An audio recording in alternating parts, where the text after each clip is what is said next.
السلام عليكم ورحمة الله متابعيني حلوين.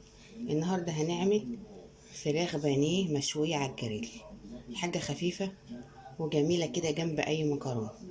هنحضر بقى معانا زيت، معانا دي مية البصل، بنعصر البصل، بناخد البصل بنعملها للصلصة، وعندنا معلقتين زبادي، وعندنا بقى التوابل. دي توابل مشويات فراخ: توم باودر، كاري، ملح، بابريكا مدخنة، فلفل اسود، مش اكتر. اهم حاجة توابل المشويات دي. ومعانا الليمونة، عصرة الليمونة، ومعانا المستردة بتاعنا. يلا بينا نحط مقادير.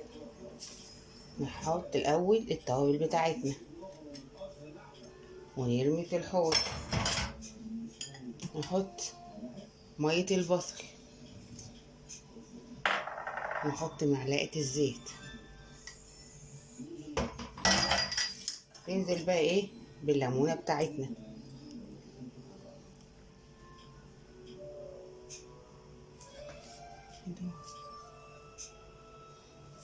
اهو.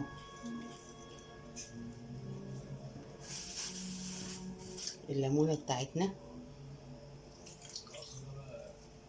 بس كده. كده خلصنا الليمونة. فاضل معلقة الزبادي بتاعتنا. معلقة الزبادي بس كده من غير ميتها دي اهو.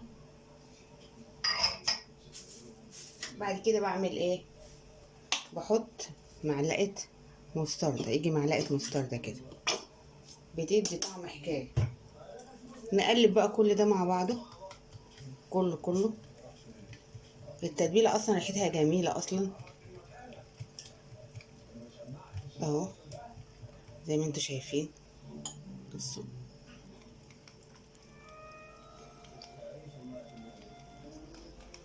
مش اكتر من كده، في اسهل من كده. وادي الفراخ البانيه بتاعتنا اهو. نعمل بقى؟ ننزلها كلها، ننزلها بالمعلقه بتاعتنا. اهم حاجه تغسلوا الفراخ كويس جدا، بخل، بملح وليمون ومعلقه سكر. نعمل بقى؟ نقلب كل الحاجات اللي احنا عملناها دي كلها. باني لابسه غلط، هما طلعوا قصيرين، معرفش ليه، شكلهم كانوا معمولين لحد قصير. بصوا كده. ونسيب بقى التتبيله دي قد ايه؟ نسيب التتبيله دي ساعتين، 4 ساعات، ساعه، لتاني يوم. كل ما قعدت في التتبيله تشويها على الجريل حكايه. بصوا ما تبقاش بصوا السمك، ما تبقاش رفيعه قوي. هو الراجل اللي قطعها لي، بس لو انت مقطعاها قطعها تخينه. بصوا، تكون تخينه شويه، ما تبقاش رفيعه. بس كده احنا خلصنا. نحطها بقى، نجيب ستريتش ونحطها في التلاجة. كده حطينا الجريل على النار، شويه زيت وحته زيت. نحط بقى شرايح البانيه بتاعتنا كده.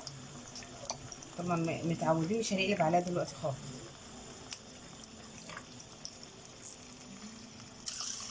اهي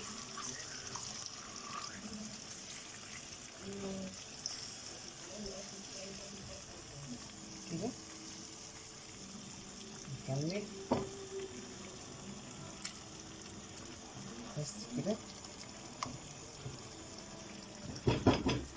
نسيبها بقى ونقلبها على الجنب التاني شويه كده. ادينا على بتاع الجنب التاني. اللي يقول لك الزبادي بتعمل هنا ميه، لا بالعكس، الزبادي بتطريها. بصوا بتطريها ازاي. استوت على طول، بس تاخد وش هقلبها كمان مرة مرتين وخلاص. يلا بينا، ماشية معاكم خطوة بخطوة. بصوا قلبتها مرة كمان، ما تفضلش حاجة بسيطة واحطها واقدمها في الطبق. بصوا خطوة بخطوة. بصوا الزبادي مطلعة ازاي، بصوا الجمال، بصوا الزبادي مطلعة اصلا. يلا بينا هقدمها بقى بعد شوية. كده خلصنا الفراخ البانيه زي ما انتوا شايفين المشوية على الجريل. حتة الزبدة اللي انا بحطها دي بتفرق معانا جدا، وشوية بطاطس وشوية مكرونة. جربوا الطريقة دي، الزبادي مع المستردة حكاية. ما تنسوش تجربوه وتدوسوا لايك وتشتركوا في القناة. عيد بقى تدعموا القناة، تتفرجوا على الفيديو وتعملوا مشاهدات وتنوروا قناتي. وكفاية عليا ان انتوا متابعيني. سلام عليكم.